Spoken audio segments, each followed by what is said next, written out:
Oyerepa FM studios wa mobeti enka e wo Promise FM 102.7 and Promise TV eso ensem no de bedi mu akoti bi ene se Wosofo pani a wono ana Assemblies of God Ghana wodano Reverend Dr. Stephen Y. Wengam wode atodwa kirem se ewiem hyen no a ekwateto ye no nanka eyewura mahama ni wuo nanso nyankopon ana yi ni firi mu a emu nsem wobete Omampanyine dada akufuo lichema abro obedi mampanyine afimpinu na esuanu mu no nka aliye wonye plane crash a inya asem kakraba kra no nu po no na nka oliye we kesi wo bi manso oye Libya manim Ghana mampani John Dramani Mahama nso wakasa wode atodwa kire mu se atorenchemu a abesense wo ma Ghana ko mu se kupache no awono epia no epuchi no esini wo bia e wo Ghana ha Omampanyine Mahama lichemde wa she Ghana sudafo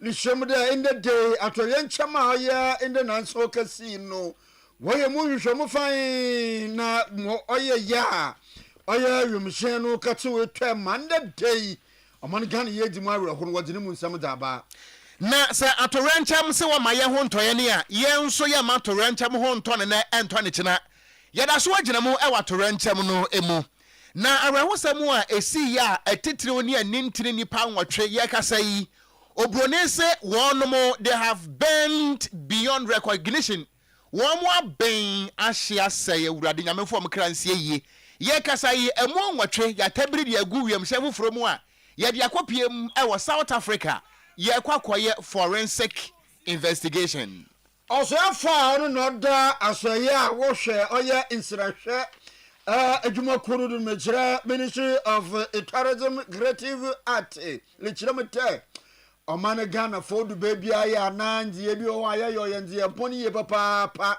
ehwa ho sam nyo si ya infonyi na videos bi oba social media tugu ho no nka ode ye dwunu ho abien ebusuafo ensam no ayede nam no edoso papa na pinu aka we ho dodo no a edi akire bi a ye betwene nya sese bi Roma afofunu na ye de emu nkiremu no aba besomo na ensam no ayawre hosam ekekasa bonwoma akwa sekuni ayede anketwade afra awreho nanso se bi mpani se wukosiefunu na se wutia enwaso aya afa na obeduru fie a wobedidi amenkwada no nso adidi ensam wede bai eye nipa anegro bosom ema bosom esa na se be ukoto sabo akrama nso wasi apata so a empani se wodasani ana ede no esi ho yemfa eho aseda ema gastro and mensoplus mixture me patcho gastro mixture stomach ulcer yemkuro eno no sadanso ana typhoid fever wodidi a na woyam edwa woyam so hwie a wadro eye gastro mixture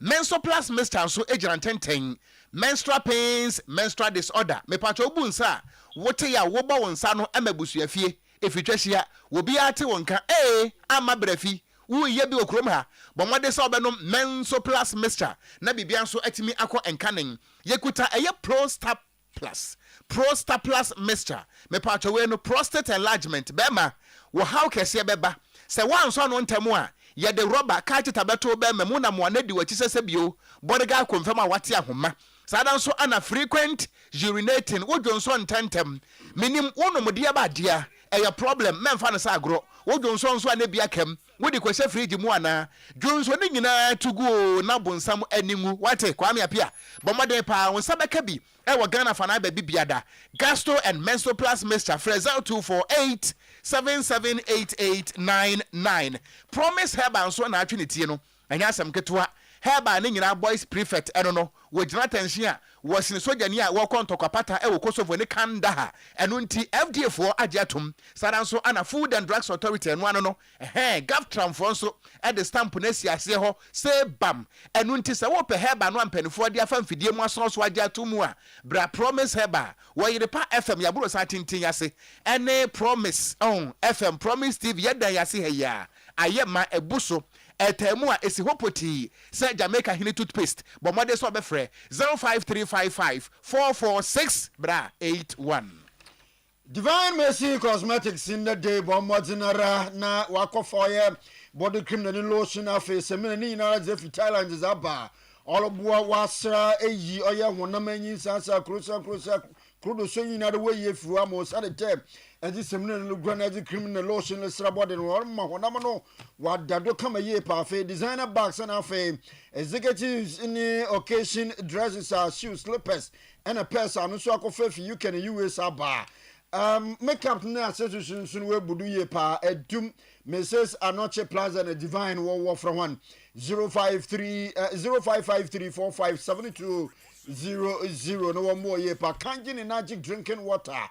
Oh yeah, in the mandra shemi papa calcium, magnesium, potassium, and a fair anyon suoma in the enuma obo metum edana ho. I think so.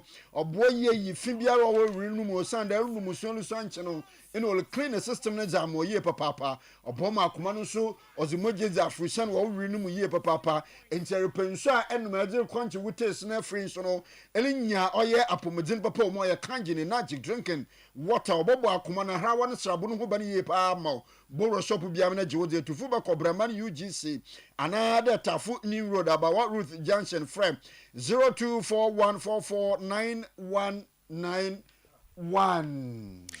Ebusia ensamono eba jebre dedredam se keje madamu a wo bi akwada zipu ye besemu ade amawo a de ya potwiri ye bebo ne nyansapo ansonfo ne ye mienu edi amejeso ye gan stakat ya mitenkura woko giabo okran mene Uncle Ebo Baini the Pafo Caster.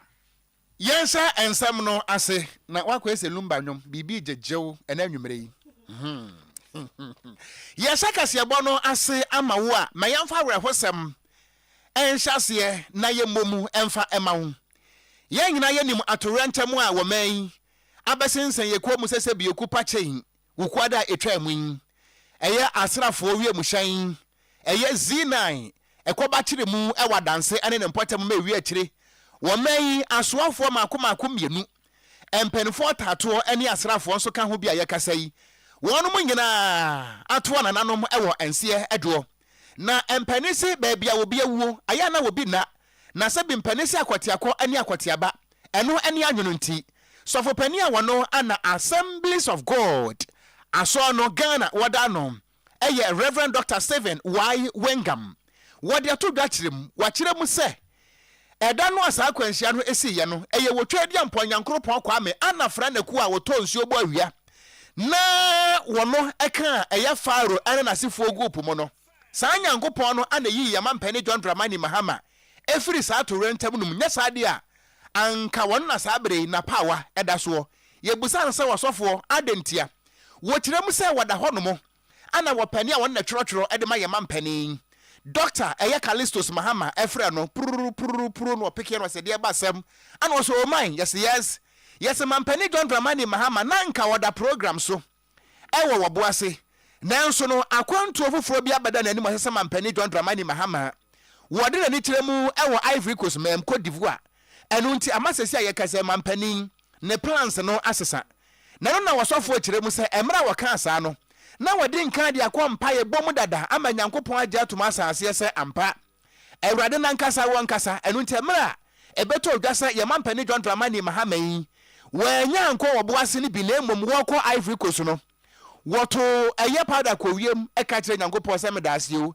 sanka nyankopon amadwensa kire we ya ama nankasa ato rentam ni wowuei nanka ye mampani John Dramani Mahama nanka obeka ho bi. Many since yesterday I've been calling and posting on social media and saying, Assemblies of God, thank you for saving our president's life. It's not about the clap and listen. Sound better for me. Listen carefully. We did nothing except that. That's why the speaker said you must be prophetic. You don't need to be a prophet.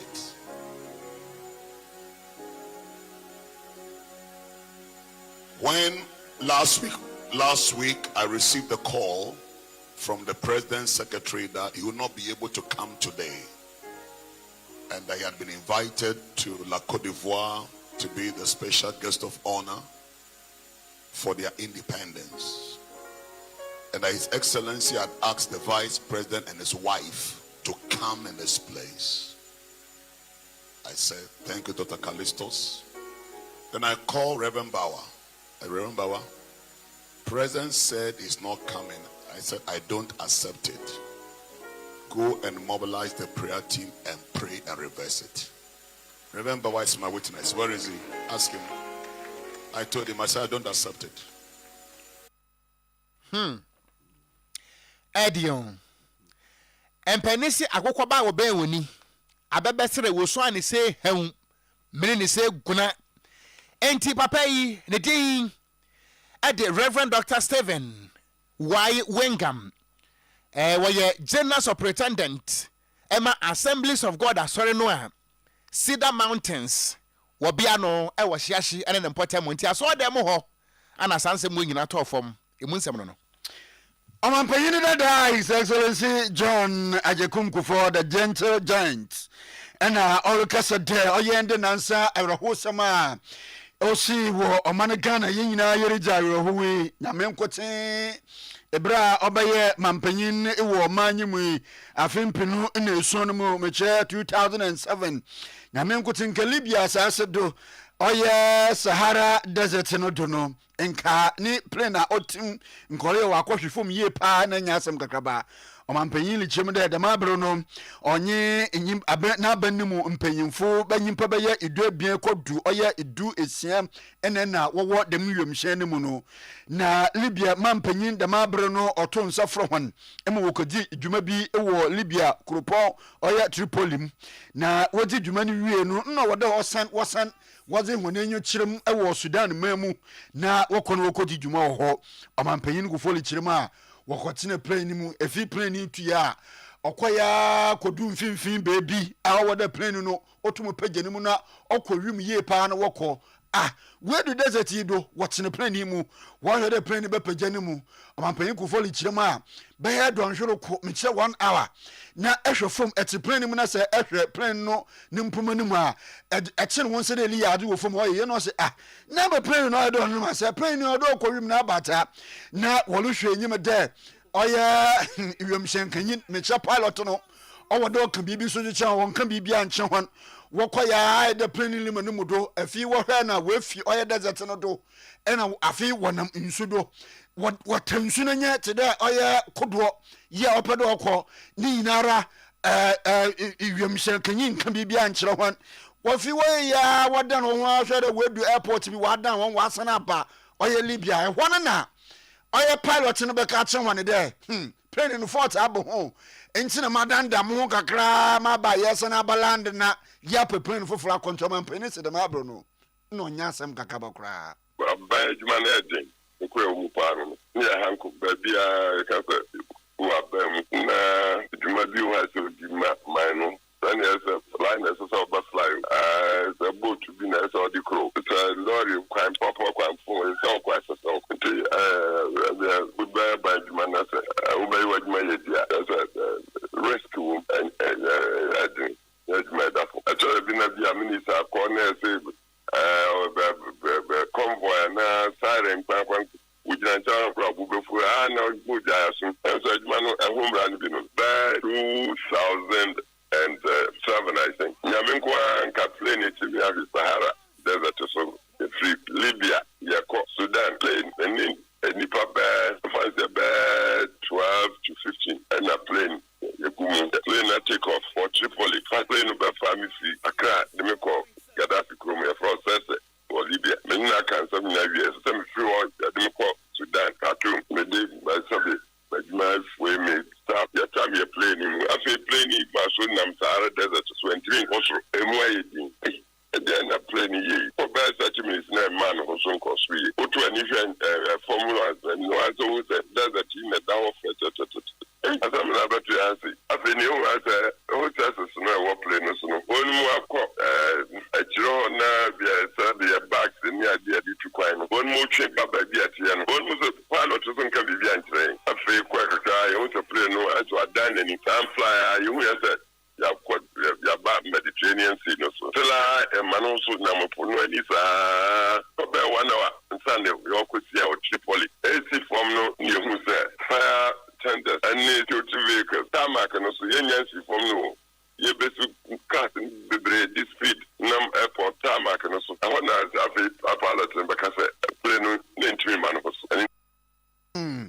Enti amampanyini dada the giant John Najakum Kufono oka 2007 the Ghana for one country kadama bronka oya Libya manim nkonya asam kakabokra me anto anwumre no siaka sebono eso ye de fra sante mantamo asansa akrokoti akoa Oyerepa wo hane akiripo ensonso ene edum emontenso ne ebutuei na yeda so aginemu ewo arehosam ne atorancham no emu ewo mu se esi ewa adanse nanso aya na mpane sesesi mpanche nam enyasam ahemfi a ya moransa dokono anebo amane nti yesi adum hai gesa antofom twawni akuram ye de nsam no ensomo eda so aginemu na Ghana mampani John Dramani Mahama efitibra to rentam si yi enra ana woforo simpie ni apa ana wone Ghana fo nyina edi enkomo ewo abankesiem Jubilee House na wabra wakasa na wo kire mu ese account nantia na account na arehosemu a esi ye no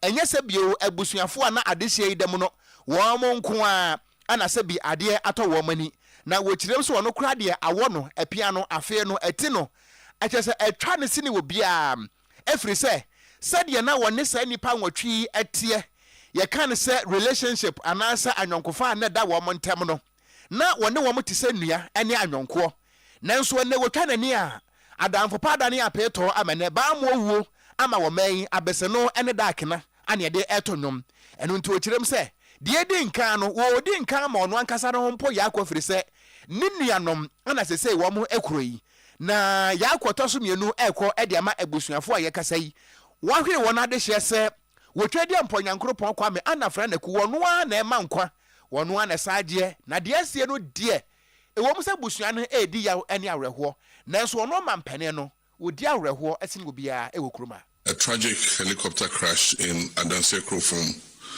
claimed the lives of 8 cherished members of our Ghanaian family. The victims of this accident include 5 passengers and 3 dedicated members of the Ghana Armed Forces. Among them were Dr. Edward Kofi Omanibuama, Minister for Defense, Alhaji Dr. Murtala Muhammad, Member of Parliament for Tamale Central and Minister for Environment, Science and Technology, Alhaji Muniru Mohammed Limuna, Acting Deputy National Security Coordinator, Samuel Sapo, Vice Chairman of the National Democratic Congress, Samuel Abwaje, Deputy Director General of NADMO, and Squadron Leader Peter Anala of the Ghana Air Force, Flying Officer Chum Ampedu of the Ghana Air Force, and Sergeant Ernest Ado, also of the Ghana Air Force. This tragedy represents a deep personal loss for me. I shared a close bond with many of those individuals who died.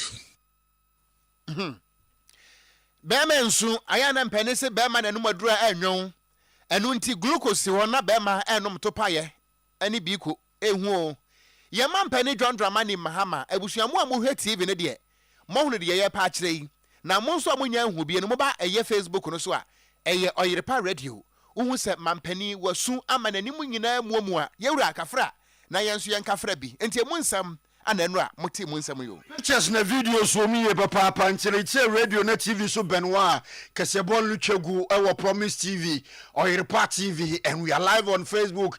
About search Oyerepa live, another Oyerepa radio, and Promise live. Ni na Facebook and do not wonder that the mujumajina asen no your man penyin ebrato yenchem si in the nansen bro the kanokra onye oman la kasode ya konsam zima nyimpa wotwa in the day akwenhye eyi hono ekono wona abusua e no man Ghana ina no man penyin to gote oye Ghana Armed Forces michira asoda akuno we free oye hwehwema no ya dini ye ase ye pa mo ka ba ya hwemhyen okatu to foma nyimpa wotwe awi no mampan ni kyema wo wi a mo bo pa mu biara oye adza onnam dumadam ato ye nkyem be no onfansie odeboto Ghana fo enyim. And as we mourn, questions about the cause of this tragedy are only natural and important. And I want to assure the families and the nation that the Ghana Armed Forces has initiated a full and transparent investigation into the circumstances of this crash. An investigative board of inquiry has been set up to investigate the cause of the crash. The flight data and cockpit voice recorders have both been retrieved.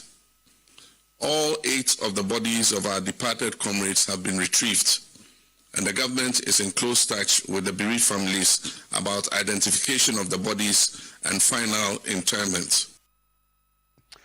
Na eje bema nso de but ehwoman panyin anyima ogu order school no do atumu de omanpanyin lu sugu no mu ye papa de nye do ye manpanyin pa ono no ye oman nyina eje order no anko bosu bu sante me we so manpanyin mahama ne bro do ne te awehu wom na oye ye papa na omanpanyin nyame ncheche wo re sandem wesi ni nyina awobo no otwe nyame ncheche omanpanyin mahama na re papa sandem omanpanyin na me yomu ne kasole kasa na atwere nyima itum do omanpanyin na me yomu papa ma yanto akase bono eso na ayana empane se wowuo ton ade na se woni sika kura no afiri bi na wototu aka mpo adaache bia no wobesa abeda woka saa wowuo no a wote saa no obesa abeda woka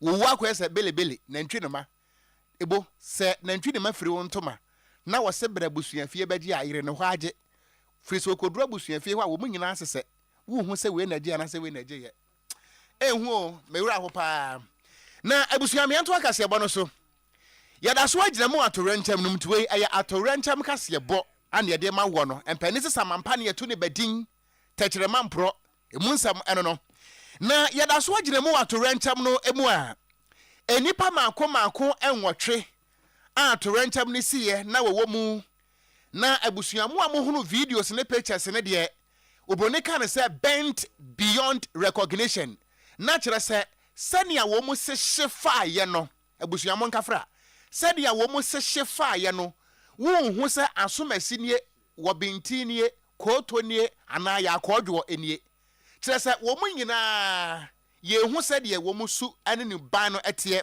na eba ne sa no a ebehia sa abefo kwaso no ye de emu no nyina kofa mfidiem na ye hu no se emu wei eye yewura Dr. Edward Omanebuama wono nie anase yewura Mutala Mohammed wono nie anase Alhaji eye Muniru Luna wono so de nie de kan say forensic investigation eye DNA analysis ene sisi a wo mokwa akoyo na eno na mpanifo obo amane se emu ni nyina no watabiri de agu ewiemhyemu a wode akopie mu e South Africa afre se no de yenim sa South Africa man no eye o man ba ko a waji ni din na ye dimpa eba forensic analysis a wo mu enim papa eno nti ye kasa yi ya tabiri emu ni nyina de afri Ghana e de agu wiemhyefo fro mu a ye de akopie mu e South Africa a ye kwakwohwe se emfidi a South Africa fo wo no wo mu betimi aboa yen na ya kire se emu wei eye nipa somasi enan na eda ho no eye nipa somasi ne nan nie na we nso nsanie se na be ya ye kan se proper and accurate identification no yetumi ede ya adwuma na yetumi apɛ emu no krabre na eno ana manebo ni kire mu se wo bere a wo ma emu no so a wode ekro no empanimfo twotworo ni ane ntini ye kan se high powered delegation a wo mu wa ba mu ana yetu wo mu se wo mu ni akire na wo mu enko bi frisa se wo soma kwada na se wo ani na chi a wada to nkwantia afenso no wo mu akirem se emra se badwafo ni asoafo ni bi nso ana wonum edi akire koja emu no wobra na ekro e wakoteka wiemhye gina bia a ne nyina mo no ye hwe se ebritiawe mu no empenfo de report beba abeka se ampa fedie yetimi akire se enipa wei Dr. Edward Omanebuama na wei nso ya asomasi anase wo benten na wo soafo ohwe afisam so Yera Mohammed Mutaka Mubarak woni nsamtwerefo di nkomo na wode asedam wurampem asiedu akodi ama abusuafo a ene wo made hye kuroi ese aban no kaaye na wo antwe wano angofom na ene corporation ekoso kama. But to speed up the investigation, obviously we need to do further examination and investigation just for the avoidance of doubt. And some of the forensic that needs to be done, taking samples have to be done outside the country. So that's why we are trying to fast track, and you see all that. I want to thank the families sincerely for all the cooperation that we've had from them and the support they've shown. We know they are grieving, they are in a hurry to have their family members so that they can attend them. But we are happy that they are cooperating with us because it's not just about burying. It's beyond burying, trying to establish what happened, how things went, so that we avoid it into the future. So we want to thank the family for all the support. And together with the health minister, the minister for Lance, who is now acting as the defense minister. Ebusuani ayeti yei manase badwani a wate akonya so ema womanfo ne adehia wonom ewa asenwase ewa asante mantemu wono a na saye wosoafo a wohwe afisam eso interior minister Yera Mutaka Mohammed Mubarak enum nsam enono osafo ono na ohwe asoya oda asoya wo hwe insirahwado mecha Ministry of Tourism, Creative Arts and Culture abla gifa gomasi ena ole chiremde Ghana fo yensi ni tiase wanyim guasem osanete enyanyama nyina ye wonyama nyina ho akwanje na nyina na ofatayen de ne nansa awehosam yo si ye obia ni nse kabia na social media no dado ehwe oye traditional media kura TV kura mpono no dado ye ya na ole chiremde ya mfanyi jama mpanyimfo kura no ya reho. Easy for them. I've worked this path and I know that it is really crushing. It is really crushing. You can only imagine the last moments of them leaving this earth, the anguish they might have felt. So let's just keep each other in prayers, really. I think this country just needs to heal and come forward. We're too apart. We're too apart. And the viciousness and the kinds of things we say, losing our culture. Look, I've seen people really busy sharing the videos of the child bodies. What exactly is that going to achieve? What is that going to do? Anti Mame Abla Gifa Gomashi, Minister for Tourism, Creative Art and Culture, Ninzi Enayeti na Mayankwa Humanoto na yani Reverend Stella Ama Kacho Inzin Komo na enda nansa awehosami osi ye ya omankana ye nyina ye liza awehui Sergeant Ernest Ado ya okahwe ne maame na ewurum ewo oye Kumase Ashanti Regional Prisons ono na oye chaplain wo ho Reverend Stella Ama Kacho maame akwaba Reverend Akwabo. Yo, Joso. Reverend Yenina Yama Yan Shaden, Yan Shaden. Oh, my doctor. Reverend, what a room, any that any answer, some see no. Na Okoba de Sergeant Ernest Ado, Okahubi. Ya, Oya Wankasa will be, Reverend, it's some then. Na oye woden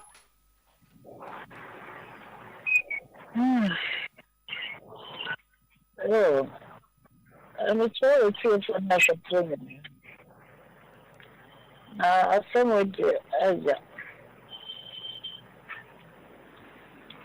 I'm really good. I'm a sample.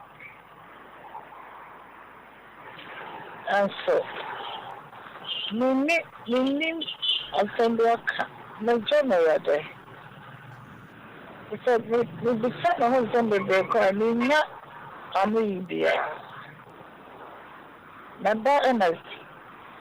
Mansado, Oye Jumawo, Ghana Air Force, or Takrade Air Force Base. Now, Okrama say, oh, fit Takrade Abakra, Abayi Jumajibi. We and so, in 24 so one train, now on Sunday Jumaji, clear that Zana was now Takrade. I say, I'm running in the Kasa, in the area Kasa, Kasa, or Cotton Mama. They are doing out, they were Jumaji and the Quakoy. Some occasions, and I say, you won't know, not say, you might get visibility in there. It's all women say, I say, I didn't know. Not so, ma'am, I'm not another call.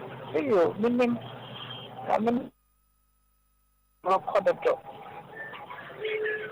Say, I did say, and I am going to no quidra. A social media, commit to a not a chance in the yes, a craft to be. A military for Air Force. Hey, never the one man, man, a baby. See, you know what? Let us see where I come and I am born the baby. I'm not the baby chance, right? See, you know my brother. My comment is the story. What so much? Not for me, Mr. Sir. You be this way that some of them. Not for a the street, the other materials, no, I do know. Hey, I'm not them. I'm not grow. So ready? What you say? It's clear. And the radius, we do want to have a banana. The banana, no one is but the thing is, when the Christian. It's even fair. A woman looked at that figure. And so the kind of justice. Some of the radius. The woman in Montana. The Donyakodra, the dinner year this one, only go 14 years, and I'll say, you must have. What's wrong with my 14 years? After the necklace of summer, one idea. Oh, yes. The banner is a hero, a hero. The banner is a woman, or a hero. He will continue to be a hero in his heart and a king forever. But that's it. Mammy, Namenchicha worry. Namenchicha worry. Namenchicha worry. Mamma, Miss Bisso. Ernest Oko or ye Air Force in Titim Oko no ye na botin krata was a man there or a pilot do ye Shen Kanyi ana obeye engineer. According to you, what you know no come there or a pilot another engineer. The banner with the engineer no aircraft. I don't know how to say aircraft. And so much I could do. I thought I would do that. I was service. And so no, I'm not pilot. That's what services expected.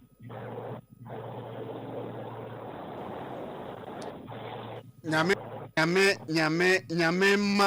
ma awodena ebotum eze gina da maji hu na ma oya no call there NS owari ncheri bia. Oh, NS the senior chain I never could do a man was kept to NS in the 5th July. Since July, no, the birthday. I was my birthday. I'm not coming away. It's not worry me birthday. Let me see you. What kind of thing? I'm saying. Because you're to check them now. Since July, I know the birthday. And they just come on the chimney. I buy one of the baby. I was kept. So, by yourself, Bishop. And I record I remember the baby. 5th August, when they were there, so I bought a home now, the same worry. 6th August, And I'm a very 3 months. So I worry 1 month, 1 day. I worry, so I don't get it 1 week to pet a human. 1 week to 2 weeks to 10 now with you, whatever 1 week, I don't know 1 week to put on the check. And I was a call the station. And so I don't know what I'm going to 1 week to pet on the day and the great much my door. And now we're actually.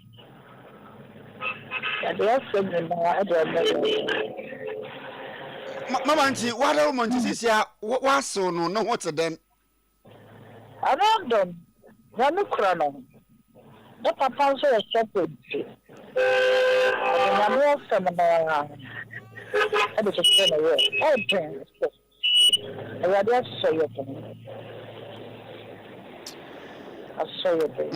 mama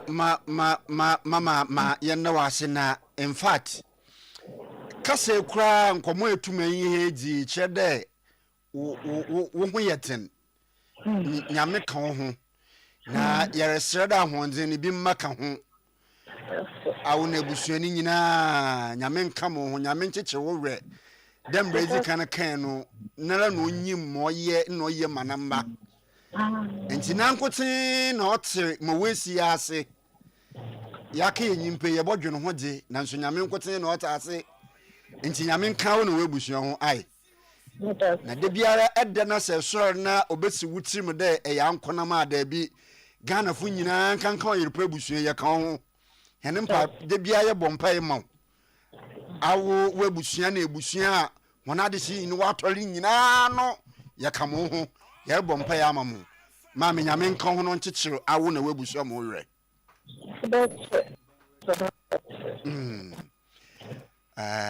yo ma yedase na enti ehwe school ni do a Sergeant Ernest Ado nimfonyi no order do no ne wedding video ne pictures ni bi mbra dem bra ma me confirming o say Ernest oye 5th July in o one nti afi mo ye de obo ware no hye ne ma me bode ne birthday 5th July in no obo ware nti ehwe ne wedding video sini no ogudon ewuraba no ware ne papa ye sofo Ernest na nkasa so no ma me ye sofo na nka obi so bebisa de asofo ebie hwane ma ware a nke ye odo sa nyame nkoten na otase nyame nkoten na otase na me ncheche busu hwane re ma me no ye strong pa oye strong papa wa combine niema mienu na ode kasai de edi nkan ni gidie ewo nyame mu se nyame na ma ono ana age eno ye one ana wa combine ne profession as a security personnel enti akokodro nso ewo ne mu asem we emema ne bi kura ntimi nkasa wabra to wo so said okay no enye ono nko a na ehu the president kura ne da all my address no ehu president n'enyim de isu ahye president na akoma mu ma nyame nka wo nyame enchechiro mo Ghana fu yina ye ta ho nechi ma yanto akasebo no eso kane mampani abedi akire Dr. Alhaji Mahmoud Baumia enso ene NPP mpanifo akwakopiem ewo enipa mako enwotwe a wono mafiri mu wona busuafie ede da akena ene ya akonsem akwakoma wono mfiri se de aduro no aruachechire pe ana yebetimi aka anisuo no afra na wobra ye mampani ekasa no ana wo kire mu se we ye kane mampani abedi akire Dr. Mahmoud Baumia wakasa na wo kire mu ese de asie no ewom se wo man yewure emfida nanso no do beka ne se ye nyina ye wogidie se ye kan Bible nkremofo kan Quran ne wogidie se enkwa no eye ba akopɛ nyankopɔn wono na de mawo ebre so na so pese woge a na wasaage gidie we nkremofo ewo ana kristofo nso ewo saagidie na mmom wo kire mu se wo no a aba no nya busuafo no nko na esu yenyi MPP ne NDC ne nto nkyɛn na ye nyina ye nka mom ne ye nka se Ghana adehye ana atofom na ye nyina ye nka mom se prayeti abena na ye mwa busua no na wawre entumencheche wogina so biem ede ya konsem ekoma ye mampanin John Dramani Mahama se o man de da ho no eso nanso sɛ bimpane se sɔfa ma men sɔfa ɛma wɔhena pakan mu yɛ hanti yɛbɛboa yɛbɛyi amanyɔsam ato nkyɛn ne anu wasu abom firi sɛ deɛ da hɔ no ɛyɛ paa. Well, I think the grief comes to all Ghanaians. This is not just me, it is not the NGC, it is not, it's all of us. This is a national tragedy. 8 public officials on official duty. So they were in the service of this country. And they had this tragic accident and they all lost their lives. Ghana is in mourning.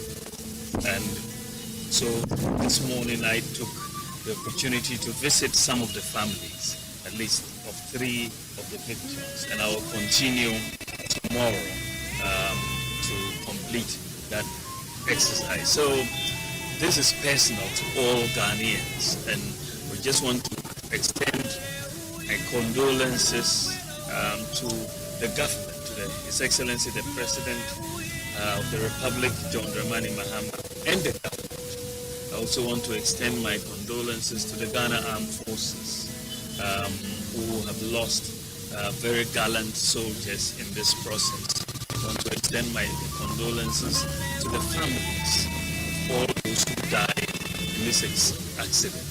It's very, very painful loss. Ghana has lost just a tremendous amount from this particular tragedy. And this is why I'm here to lay a wreath to express my condolences. Thank you.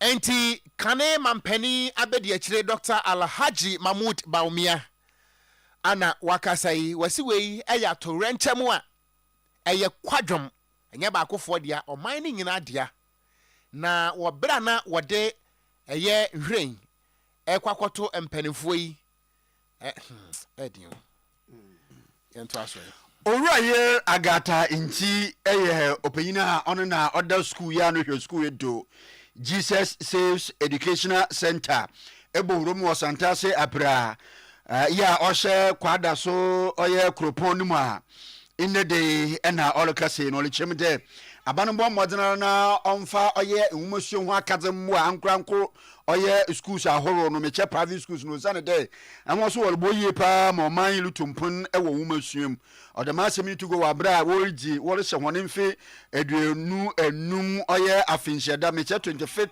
anniversary ena fe impono hudwumaji graduation ceremony ena ode damensemi na ode tugwa problem aya ye feshia ebi ne se ye nyina ye boa oman no enso books government books map government schools no public school but private schools ye mayembi ye nyina so ye boa oman no tiki e besre se omo fa ye so nka ho no mo mayem books ni bi afa etoda so a ya no ma bi wo ho a government schools ni nya ho faso but ye private school ni de ye nya bi ye nyina so ye boa oman no iti e besra oman pani say one more private schools na enu sum peja ebi say omo kwan to me hwe Ghana nkwala nyina iti enu so rade de atu yakoma so aye boa no omo mo aye bi ni ameka kakra cha ofo ne say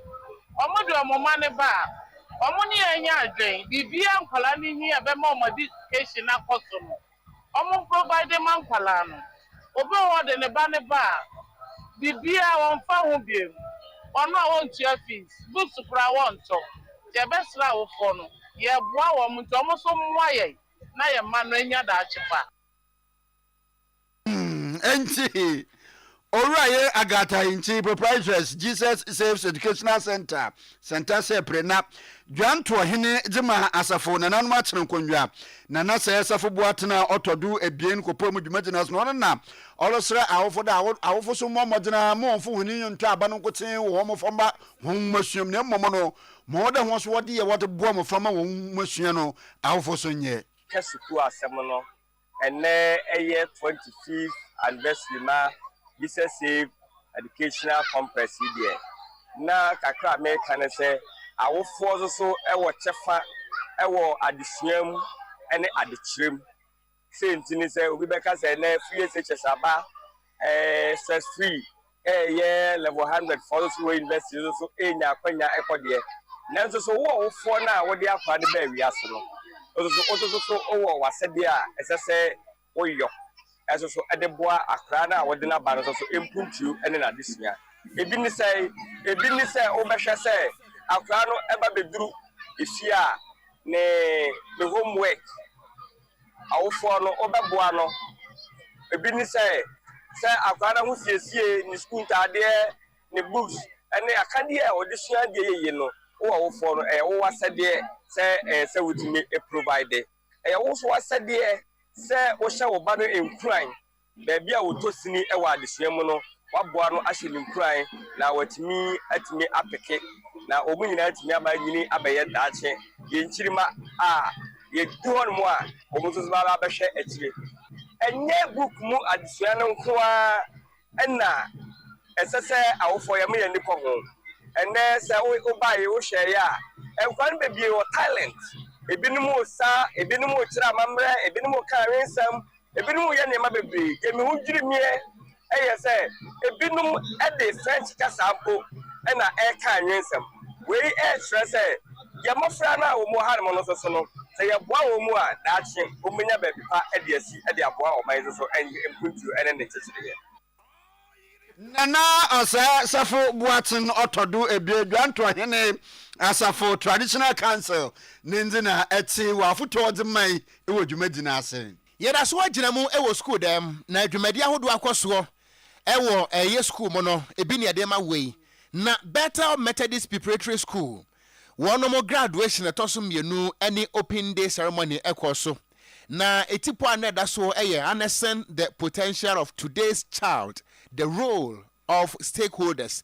Say ye behunu akwada no ne daache de nyankopon de aduane mu ye kan say talent no yen abatan ahwefo akyerɛkyerɛfo yen stakeholders no ya sɛdeɛ ene sen na dwumadie na se no ana owura Isaac from Pon wo ye headmaster Emma School no wode to dwa na wo kyirim sɛ akwada bedi yie e wa brabo mu a ne maame ne papa ɛyɛ ahwefo no wo mu wo twaka bi sɛ wo mu edi gu akwa mu na wo bu hu sa akwada we ne da akyense nete eno ntie ma bibia enkoye wo si akwan. And then second graduation and open day. The bus now was a enrollment there's a 97 or thereabouts. They say Yamiatum, they do 270. School, they say from crèche to basic 5. Next academic year, you will have basic 6. And then yes, I did. Enya awufo bibia omabe kasa kire etu yefo from ana etim na say butaya e das e dwedi so eye harnessing the potentials of today's child, the role of stakeholders. Na ye train say but bia o ho a say bi onyankopon e de talent ana say akyedie bi e wo ni na eye nipa hudo bi na wo se eboa no sa akyedie no yi efu omu na yeboa na etumi etumpon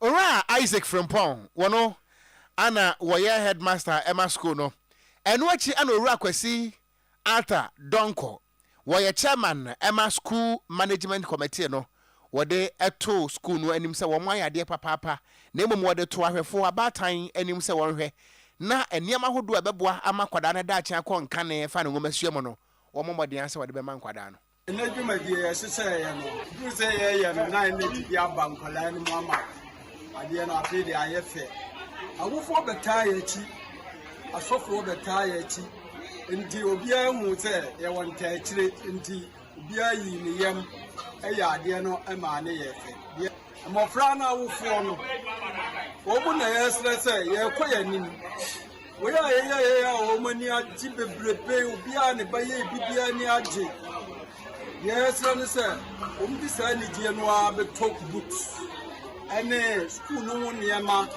bebree ama wo management committee say to da oba wala bi ho no na wo say oboa itime boa but ebenya wo betimi atom pa de bo modern say the school atade the books the pen and afa so behwe amena ba school da ene nent say the Enuachi ana Owura Mohammed Al Hassan were deputy regional manager Emma School no eye Methodist School Unit wono nso wode afutuo Emma nkwada no abatan ene akyerɛkyerɛfo a na wo ho aye kachire awofo se omo na ye awofo a omo dikan se ye kanipa bu frantic ye mu a omo ne dikan enti so mo hwɛ mo fra na didie mu ontade hyem ni baabi a woda no kanya ho a obi school so a teacher for so the one day to us na sorry no so the nyamsuro awura mo fra ni otima beye nipa obetina man no adikuma na oye ni papa no man so enya ne krabe man krabe na ye hwe man bi na obroni say a society is a reflection of individuals from various books it says you tell for nyini wo man bi amu a man no ayehunu ni ye ankra free afia mu eba ele beye man no fo nyini enti se wofo bi aye ne die yie na sorry bi aye ne die yie a ye nyai be hia mi man no aye yie Al Hassan Mohammed wono nanum nsem ane ate yi Yefri Al Hassan Mohammed ne anko Dr. Al Hassan Idrisu oye government statistician na chete ohwe ekwana in the day inyoma no butum ukosoro wototo nyoma no bum wo man Ghana ho akontabum na afina afi biara no yebudama akonte no busum biara yadedama akonte ne yedeba no na in the day woli chema July busum yotwom yara no ekwana ananka yefado yato nyama mu bum wo man Ghana mu no okofom ye kakra okofom kakra kanyama bi o kan ho yente government statistician Dr. Hassan Idrisu dem rosi chechirim o chechirim. Here is where we stand on inflation as of July 2025. Headline inflation has dropped again now, down to 12.1% from 13.7% in June. That's the 7th month in a row we have seen a year-on-year decline in inflation. In fact, inflation is now at its lowest level since October 2021. If you are wondering about what year-on-year inflation means, it compares prices today to where they were 12 months ago. So overall, prices are still rising, but much more slowly than before. Now, looking at what changed just in the last month, what we call month-on-month inflation, prices went up 0.7% between June and July. It's a minor bump, yet households still notice it. Let us talk food inflation now. It is still the biggest pressure point. Food inflation is at 15.1%, even though it dropped slightly from June. Prices rose 0.6% between June and July, especially for items like pork, shrimps, yam, pineapple, and ginger. On the other hand, there is progress in non-food inflation, covering items such as transport, utilities, household items. It dropped to 9.4%, finally hitting single digits. While some prices still edge up on month-on-month basis, the overall direction is positive. Now, local versus imported goods. Local inflation was 12.9%, still higher than 10.0% for imports. But here is what stands out.